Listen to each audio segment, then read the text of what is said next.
everything we knew about the solar system just 50 years ago.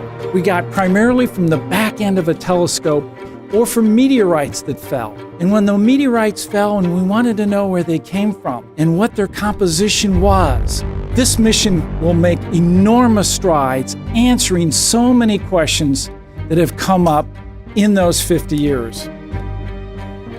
OSIRIS-REx is a mission in NASA's New Frontiers program designed to rendezvous with a near-Earth asteroid named Bennu, survey it in great detail, select a location on the surface to send the spacecraft down to collect 60 grams or more of sample for return to Earth for analysis in our laboratories. The challenge of finding a tag site on Bennu that met our original criteria was very hard. But quite honestly, this team thrives on challenge. So even though we knew we had work to go, I never doubted for a moment we would solve that puzzle, that we would crack that nut and we would safely get the spacecraft down to the surface. We had kind of expected the unexpected. This team was ready to be surprised. 3, 2, 1.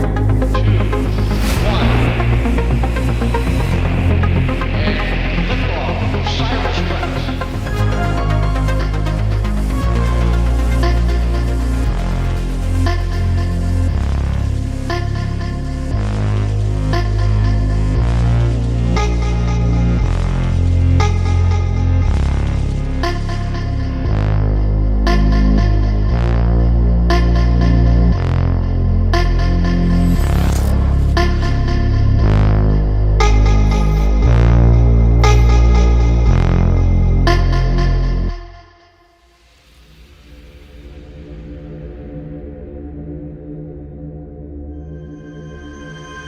And we are live here at Lockheed Martin in Littleton, Colorado for a truly historic event.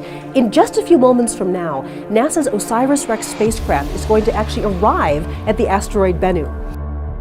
Yeah, so today is what we call arrival. So when we reach 20 kilometers from the asteroid, what we're going to do is do a burn to put us into the precision flying regime that we'll be doing for the next year and a half or so in order to map and discover all we can about OSIRIS-REx and determine the best possible place to go get a sample of the asteroid and bring it back.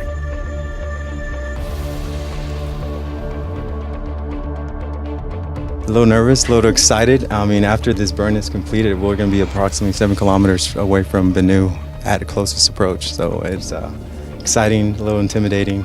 There's a lot of feelings going through me right now. It's going to be the first U.S. mission to return a sample from an asteroid. And in fact, this is going to be the largest sample return since the Apollo program brought back the moon rocks.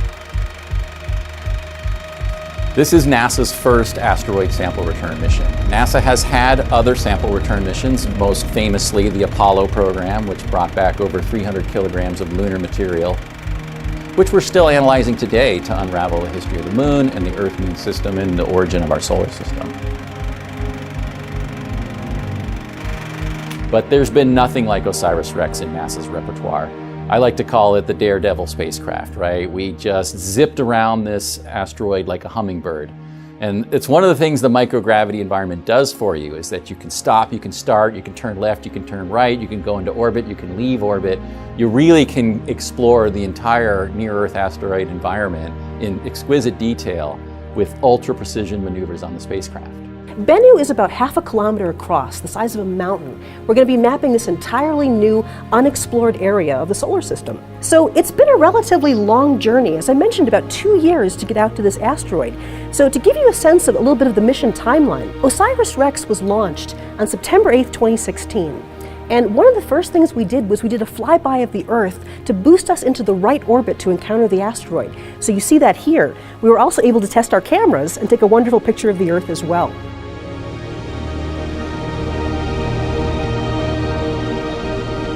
Today we arrive at the asteroid and we begin a 1.5-year program to scan and study the asteroid, eventually finding a location in the summer of 2020 to touch down and acquire the sample. The sample, once acquired, is going to be put into a canister and it's actually going to be returned to Earth. You see here TagSam putting the sample into this canister, and then in the year 2023, September 24th, this will parachute through and actually land on the Utah desert. So what we're going to do now is actually go into the mission support area here at Lockheed Martin. So how much time do we have now? It looks like we have about 40 seconds or so before we start seeing the actual burn.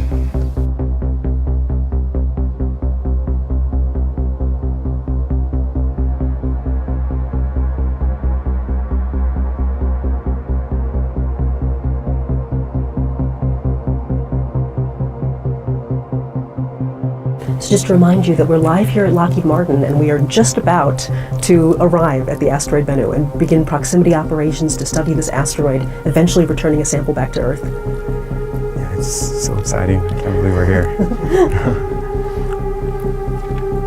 We're right there. All stations, stand by. Burn has started.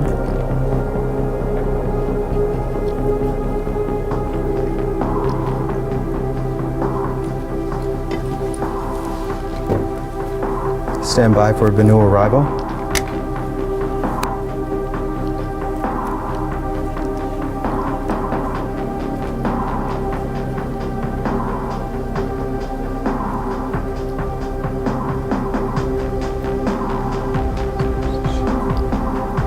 So you can see here we have the Doppler residual, so we know the burn is occurring because I'm seeing a change in velocity from the spacecraft.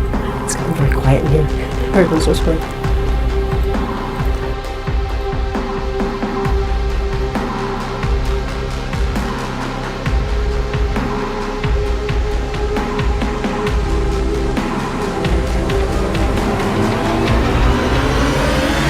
We have arrived.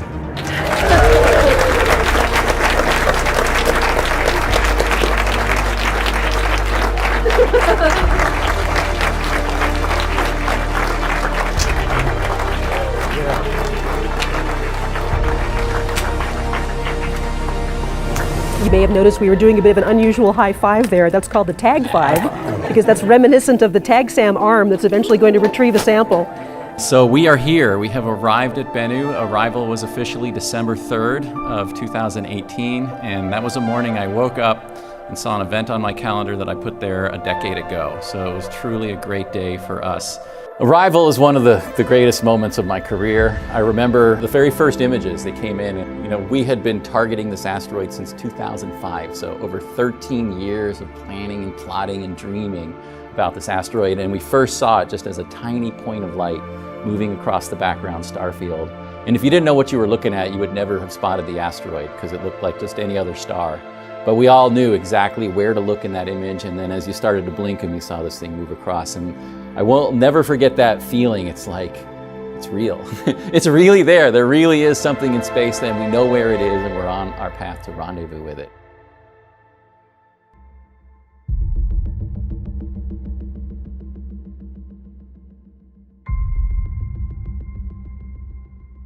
The OSIRIS-REx spacecraft has been navigating around Bennu for about the last 2 years, studying it in great detail, and also overcoming a number of challenges that Bennu has presented. We were looking for locations on Bennu that were 50 meters in diameter, relatively flat, and covered with fine-grained material. And by fine-grained material, I mean stuff that's the size of a dime or smaller. As we started to approach Bennu from a distance and it started to fill up the camera field of view, it looked exactly like we thought it would, with a few boulders sticking out. But as we got closer, we expected to see a very sandy surface with maybe a few boulders here and there. And what we saw is very little sand. And we saw these mountains, we saw boulders, we saw rocks, and we saw very few areas that had this sandy surface that we were expecting and what we had designed to. Well, I like to call Bennu the trickster asteroid. So when we first picked the target, we performed an extensive ground and space-based telescopic campaign to try to understand the nature of the surface. And based on thermal data and radar data and the shape of the asteroid, we convinced ourselves that the surface was composed of fine-grained, sandy, or at worst gravelly-like material. And we expected, and quite honestly sold it to NASA as easy to sample. When we got to the asteroid, we realized that the surface was rough and rugged and covered in giant boulders with nary a beach in sight. And we knew we were in for a real challenge. And we not only had to come up with a new way to get to the surface, but we had to ensure that it would fit within a really tight spot and remain safe while it was collecting that material. Bennu's rocky surface presented a challenge for the original LiDAR-based approach to the touch-and-go sample acquisition event. As an alternative, the project developed an onboard optical-based approach called natural feature tracking. NFT requires detailed three-dimensional maps of the surface of Bennu. In order to build those three-dimensional maps, we need many, many images of particular patches of surface on Bennu itself. And so all these surveys we've done throughout the mission have been at distances between several kilometers from the asteroid down to just a few hundred meters from the surface. And based on those different perspectives and what the shading of that terrain is, it's possible to build a 3D model. Very similar to how we have two eyes that allow us to have depth perception of what we see.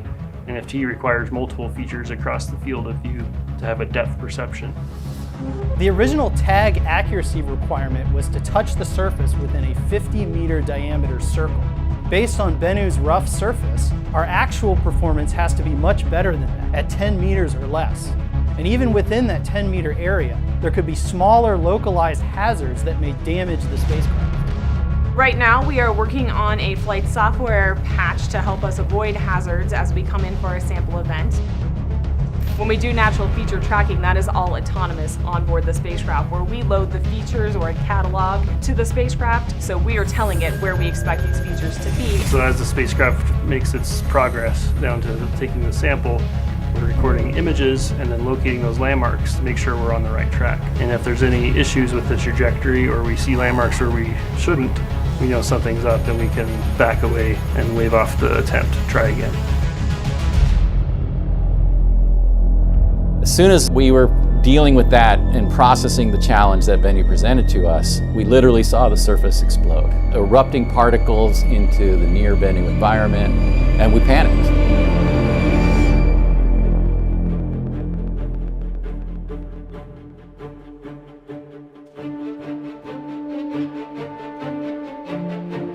And we thought maybe that this was a hazardous environment and the spacecraft was at risk and maybe the whole mission might be lost.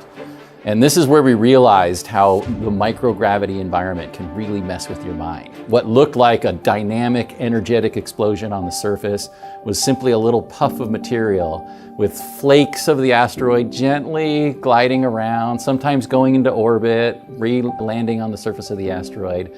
And it turned out to be an amazing science experiment. So what looked like a major catastrophe turned out to be a great opportunity.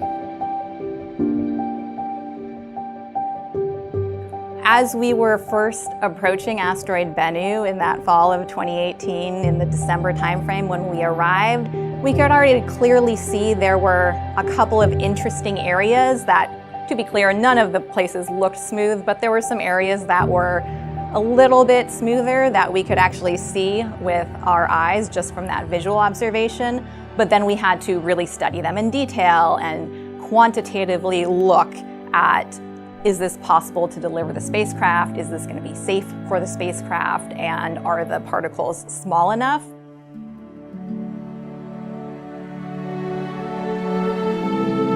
One of the most challenging aspects of pulling together that beautiful global mosaic of Bennu was getting the right data to make a mosaic. So before we even had the images that we stitched together, a few hundred in total, we had to make sure that we were taking images of the surface that were lit at just the right conditions so that you could see small shadows that would outline those particles, and also that were taken at sort of a straight on angle, or as straight on as we could do with our spacecraft, so that you didn't get a lot of distortion. Once we had all of that data, you're dealing with hundreds of images. All of these images have, 1 million pixels or more. It took a lot of effort, but it looks like a very seamless map of Bennu. It's also the finest spatial scale that we have ever mapped a planetary object, which is pretty impressive.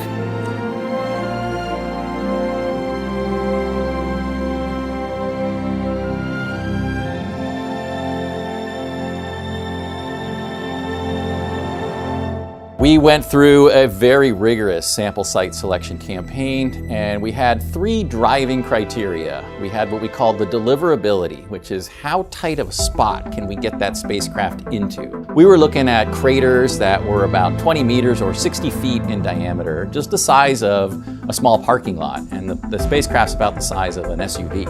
So it was a really tight fit, especially compared to what we originally designed to. The second one was safety. Even if we could get into one of those tight spots, would the spacecraft survive? And we were particularly worried about tipping over and flying away into one of the many giant boulders that dominate the surface of the asteroid.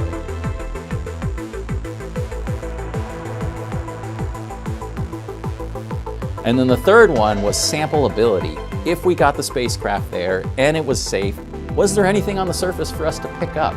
We were looking for particles about 1 inch or 2 centimeters across or smaller. And there's very few patches of material like that on Bennu's surface. So we kind of evaluated all of that.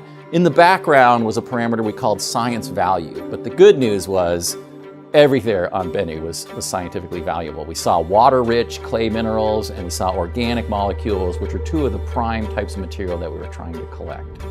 So in the end, we kind of used the basketball tournament analogy, and we started with about 16 sites. We called them the Sweet 16, and we put them up against each other, and we evaluated how much fine-grained material we estimated was there. We couldn't actually see the fine-grained material, but we could see where the big rocks were not, what we called the unresolved patches of the surface, and we assumed that there was fine particles there that we could pick up.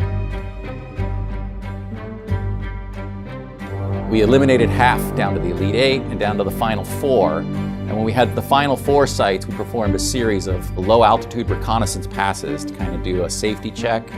And that very quickly revealed that 2 of the sites were quickly out of contention. One of them was simply just too small of a crater, and it looked a lot like one of the other sites, so we were able to eliminate it. And the second one looked really good. In fact, I thought it was the leading contender going into that phase, but it turned out to have a lot of fairly large rocks with the fine material interspersed in between it. And that one was gone, so we were down to 2. One we called Osprey, and one we called Nightingale. Both of them about 20 meter or 60 feet diameter craters. One near the equator, Osprey, one in the northern hemisphere, Nightingale. And it turned out to be kind of a contest. Osprey was safer, but Nightingale was more sampleable. And also the science looked better there. It was darker, redder, it looked fresh, like recently exposed, so not modified by the space environment. When we pulled the board, we had a site selection board, my heart kind of sank when Flight System and the Goddard Space Flight Safety engineers voted for Osprey, because I really wanted Nightingale. But the TAG-SAM team and the science team were voting for Nightingale, so it came down to me. I had to make the final decision. Hello, and thank you for joining us in the booth here at AGU, the American Geophysical Union, for this special edition of NASA Science Live. Today we have a big announcement from the OSIRIS-REx mission. OSIRIS-REx is NASA's first mission to retrieve a sample of an asteroid and return it to Earth. And we're going to find out from where today. So I stepped away from the meeting, I kind of walked out and I said, I have to go with the science, right? I have to go with the science, that's what we came here for. Dante, do you want to tell us which one you've picked? I will. So I'll say that just thinking that we're going to get this sample back to Earth sends chills down my spine. So the winner of the OSIRIS-REx Site Selection Championship is the Nightingale site. All right. Make some noise, audience. And I want the material from Nightingale almost like it was calling to me. So I made the final decision.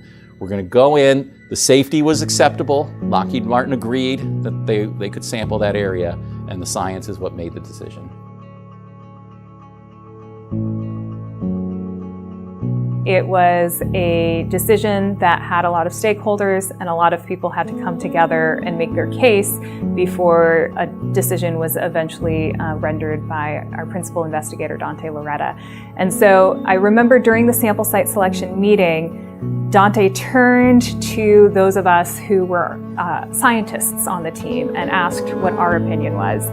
And I think I was the first person who spoke, and I was just like, Nightingale. It has the organics, it looks fresh. Like, if we just put our science hats on, that is where the value is. Nightingale and Osprey were always pretty high on the list, but in my mind, it wasn't clear. We had some fascinating sites to choose some, including a few sites where they were very small sites, but it looked like there was some really fine-grained material there, but clearly they were just too hazardous for the spacecraft. What is the biggest challenge of the site? So the biggest challenge of the Nightingale site is those large boulders that are off on the eastern edge of the crater, because that tallest one, I colloquially call it Mount Doom because it has the classic kind of peak shape that we're familiar with from the literature. That's about 7 meters tall, and then when you're down at the bottom of the crater, that's another 3 meters. So we're talking 10 meters or 30 feet. So it's a substantial building-sized obstruction, and we're trying to get into a crater that's on the order of a few parking lot spaces wide. So we are doing a really tight job parking that, and we're aware that we have hazards around us. So precision navigation to that sampled material is our biggest challenge. So all we have left to do to deliver on our promise to the agency is get that sample safely back to the Earth, get it into our laboratories, and answer the fundamental questions about the formation of our solar system and why Earth is a habitable world.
Now, OSIRIS-REx is a one-of-a-kind spacecraft with an extraordinary team of engineers and scientists charting unexplored places. It was launched on September 8th, 2016.